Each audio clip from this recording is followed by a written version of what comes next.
Assalamualaikum warahmatullahi wabarakatuh. Halo para lovers and haters dimanapun Anda berada, baik yang ada di dunia nyata maupun alam gaib, apa kabarnya? Salam cerdas bersupranatural. Ingat, dimanapun Anda membeli azimatnya, Mbak Wira sediakan edukasinya. Dan edukasi ini sifatnya gratis. Bagi teman-teman yang ingin gabung di komunitas Padepokan Sengkelat, bisa silahkan klik aja link yang ada di kolom deskripsi. Apa benefit dari gabung di komunitas Padepokan Sengkelat? Anda akan mendapat banyak materi spiritual dan supranatural, semuanya gratis tanpa dipungut biaya apapun. Kemudian Anda akan mengetahui promo-promo dari Azimat ataupun produk-produk lain dari Mbah Wira itu pertama kali, karena memang untuk komunitas selalu diumumkan pertama kali sebelum diumumkan di sosial media lainnya. Baik teman-teman semua, hari ini Kamis 23 Februari 2023 jam 15.15 sore hari, ya 15.15 sore hari ya. Mbak Wira ada klien ya, seorang klien nomor 2233 yang melakukan terawangan sebuah sebuah benda yang terbuat dari kulit yang dijahit begitu. Entah ini bisa disebut haikal dewa boleh, disebut tembang liring juga boleh ya. Mbak Wira kurang paham penyebutannya karena namanya benda-benda supernatural sekarang banyak banget gitu ya, dan Mbak Wira juga tidak tanya ya ini namanya apa, belinya di mana, harganya berapa, pembuatnya siapa, dukunnya siapa. Mbak Wira tidak tahu, tidak ingin mencari tahu, dan juga tidak ingin diberitahu supaya hasil terawangan itu tetap objektif tanpa dipengaruhi oleh siapapun. Itu yang pertama. Yang kedua, Mbak Wira tidak jualan benda-benda seperti ini. Jadi mau itu haikal dewa, tembang liring, ya Mbak Wira itu tidak jualan hal semacam itu. Jadi apapun hasil terawangan adalah murni sesuai dengan kondisi dari foto benda yang dikirim, tanpa ada unsur ingin menjatuhkan ataupun menjelekkan siapapun karena adanya unsur persaingan usaha, itu nggak ada. Karena Mbak Wira tidak berjualan benda-benda seperti ini. Semua azimat buatan Mbak Wira terbuat dari emas murni bersertifikat resmi ya, jadi bukan dari kulit. Baik teman-teman semua, untuk terawangan sebuah benda nomor 2233 ini agak unik ya, karena memang berbeda dari pola yang digambarkan pada benda ini. Ketika polanya itu adalah Arjuna, seringkali kita tahu bahwa berarti benda itu memiliki tuah pengasihan, kan begitu. Tapi benda dari klien nomor 2233 ini, kalau Mbak Wira cek dari karakter energi serta karakter dari vibrasi energi yang dimiliki oleh si kodam, kok bukan pengasihan ya? Nah, inilah ya, kok bukan pengasihan ya. Jadi seolah-olah seperti gambar itu berbeda isinya dengan karakter kodam yang menghuni benda ini. Nah, seperti biasa, Mbak Wira melakukan pengecekan secara vibrasi energi dulu ya. Kenapa kok vibrasi energi? Karena suatu benda berkodam itu adanya tuah dari benda tersebut karena kandungan energi yang ada di dalamnya. Mbak Wira cukup peka ya, merasakan energi pada suatu benda bertuah. Hari ini Mbak Wira punya teman sharing begitu ya.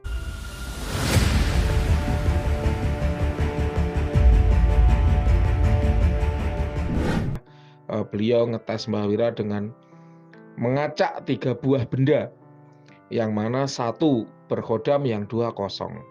Diacak sama, bentuknya sama, wujudnya sama, warnanya sama, udah nggak ada beda pokoknya 3 benda ini. Mbak Wira bisa merasakan mana yang berkodam dan memang tepat akurat sebagaimana yang diharapkan. Jadi memang yang namanya suatu benda kalau itu memang berkodam, maka dia bisa dirasakan energinya. Kenapa? Karena kodam itu adalah makhluk yang hidup. Kalau hidup berarti dia punya energi. Nah, sebelum kita bicara energi kodam, energi pada suatu benda bertuah itu ada 3 macam. Yang pertama yaitu energi alam. Jadi energinya berasal dari alam, alam yang mengisinya ke dalam suatu benda dalam rangka merubah karakter dari benda itu dari yang sebelumnya tidak bertuah menjadi bertuah. Biasanya benda-benda seperti ini kita sebut dengan mustika. Seperti mustika lipan, mustika merah delima, mustika kul buntat, mustika kantong semar kalau memang itu ada ya, kantong macan, mustika apalagi rantai babi dan lain sebagainya, harganya sampai miliaran itu ya. Nah, benda ini jelas bukan mustika. Kenapa? Karena memang tidak ada energi alamnya, itu yang pertama. Yang kedua, ini buatan manusia. Jadi jelas ini bukan dari si energi alam. Yang kedua adalah energi dari praktisi yang meritualkan. Energi manusia memang bisa ya dimasukkan ke dalam benda-benda dalam rangka merubah karakter dari benda tersebut dari yang sebelumnya tidak bertuah jadi bertuah. Energi seperti ini kemudian kita sebut dengan tulpa. Memang manusia punya mekanisme atau punya metode untuk memasukkan energinya ke dalam benda-benda. Nah, untuk benda dari klien nomor 2233, Mbah Wira merasakan tidak ada energi manusianya. Jadi, energi alamnya tidak ada, energi manusianya juga tidak ada. Yang ketiga, dari energi makhluk yang disebut dengan khodam. Khodam adalah jin yang sudah ditundukkan dan diikat dengan perjanjian agar patuh dan menuruti apa yang dikehendaki, apa yang menjadi hajat dari manusia yang menjadi pemiliknya. Ya, memang seperti itulah khodam. Jin yang sudah ditundukkan. Kalau jin itu belum ditundukkan, belum diikat dengan perjanjian, maka kita tidak menyebutnya dengan kodam, kita tetap menyebutnya sebagai jin saja. Jadi, apa bedanya istri? Istri adalah wanita yang sudah diikat dengan perjanjian, dengan akad nikah, ya, untuk menjadi pasangan kita yang sah secara agama dan hukum. Itu baru kita sebut dengan istri. Kalau tidak diikat dengan perjanjian hukum yang sah secara hukum dan agama, ya kita tetap menyebutnya wanita. Nggak bisa kita menyebutnya dengan istri. Ya, sama seperti itu. Jadi khodam itu ya sama, jin juga. Tapi jin yang sudah diikat dengan perjanjian agar patuh dan nurut loyal membantu manusia. Nah, benda dari klien nomor 2233 ini khodam. Ya, ini khodam. Dan Mbak Wira merasakan dia bukanlah tipe khodam yang pemilih, yang artinya benda-benda seperti ini bisa dimiliki oleh lebih dari satu pemilik, lebih dari satu manusia. Kenapa? Karena dia tidak pemilih, tidak hanya mau menuruti satu pria saja, tidak hanya menuruti satu tuan saja. Dia bisa menuruti tuan lain yang membawa benda ini. Benda-benda seperti ini biasanya kalau dijual oleh reseller atau diberikan ke tangan kedua, ketiga, keempat, dan sebagainya, tuannya tetap jalan. Lah apa sih Mbak hubungan antara result tangan kedua, tiga, dan empat? Silahkan cek video Mbak Wira yang judulnya perkara yang bisa menyebabkan benda-benda berkhodam jadi kosong atau kehilangan tuahnya.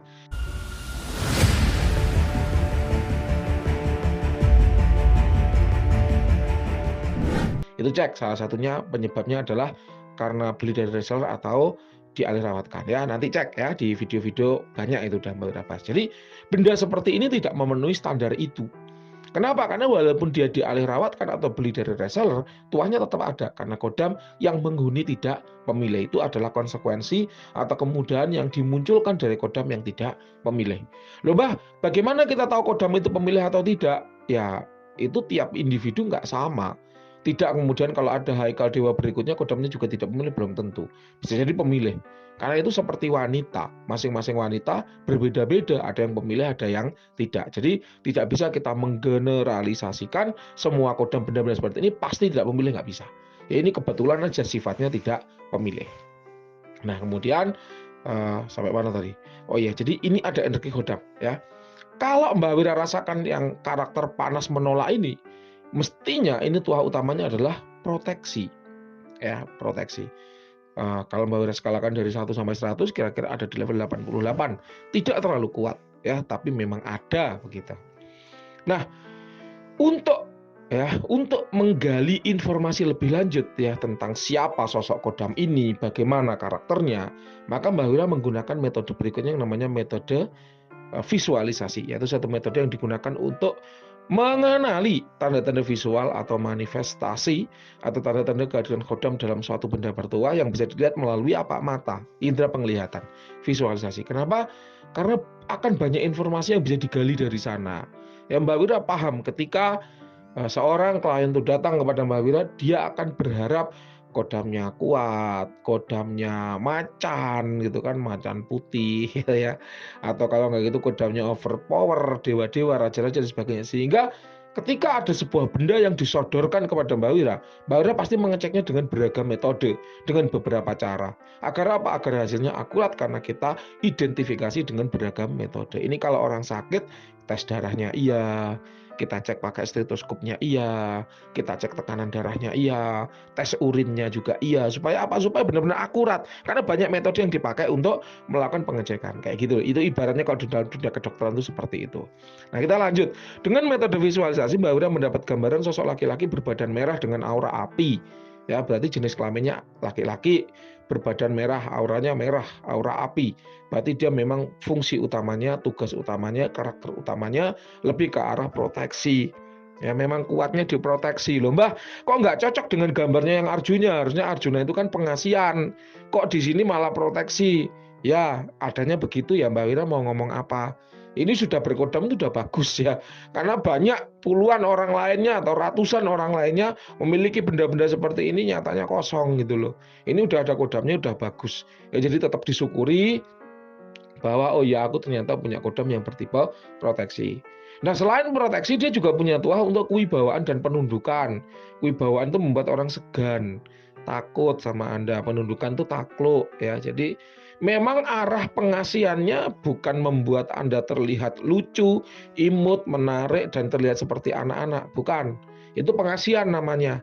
Kalau kewibawaan ya sama-sama membuat orang lain agar senang dengan pemilik benda ini, tetapi dari jalur membuat orang lain tuh segan.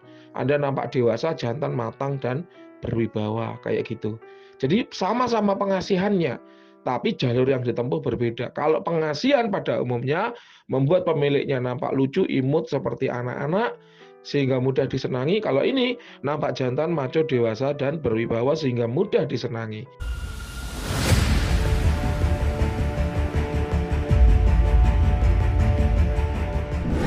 Dan disegani gitu loh ya. Jadi apa ya, sama-sama tujuannya pengasihan tapi jalur yang ditempuh berbeda. Ibarat kalau gubernur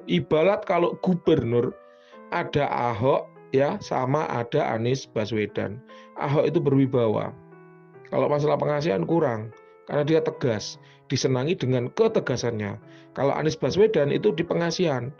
Sama-sama disenangi, tapi dari jalur yang pengasihan. Kalau masalah ketegasan beda jauh sama Ahok. Ini misalnya seperti itu.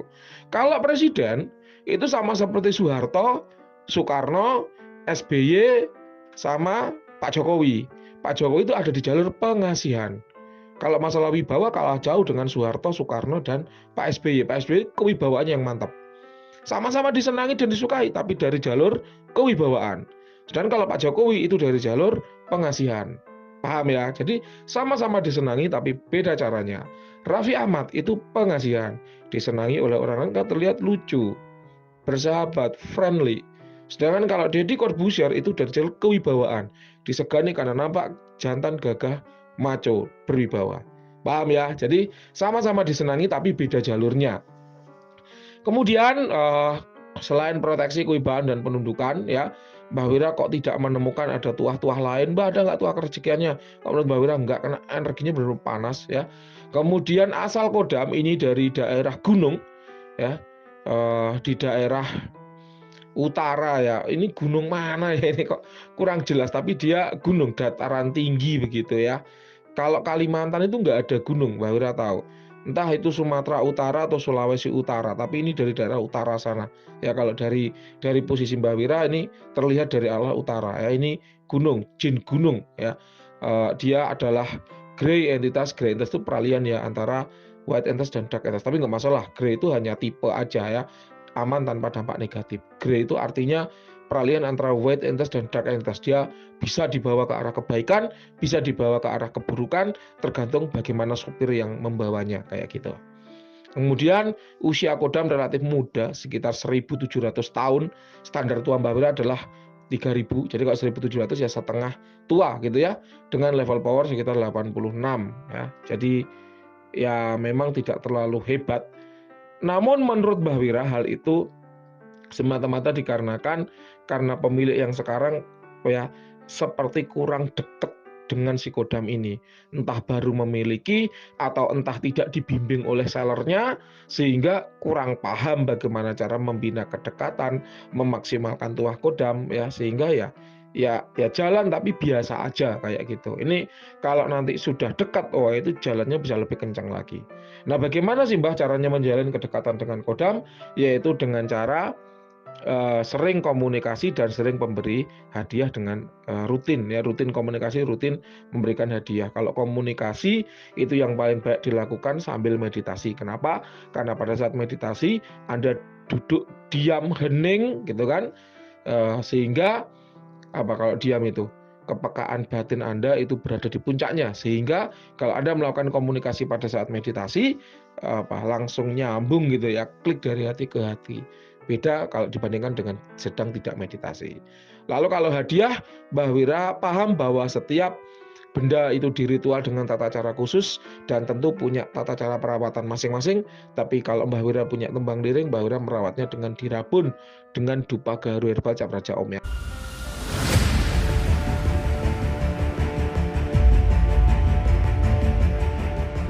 Kenapa? Karena terbuat dari serbuk gaharu murni tanpa campuran bahan kimia, tanpa campuran parfum, sehingga aromanya benar-benar soft, lembut, asli aroma gaharu tanpa campuran bahan apapun, pewangi apapun, ya sehingga aman, tidak pedih di mata, tidak sesak di dada, secara vibrasi energi juga bagus untuk merawat benda-benda bertuah.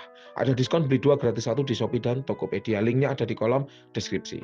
Demikian yang bisa Mbak Wira sampaikan untuk klien 2233. Silahkan kalau ada yang kurang jelas boleh ditanyakan. Terima kasih. Selamat sore.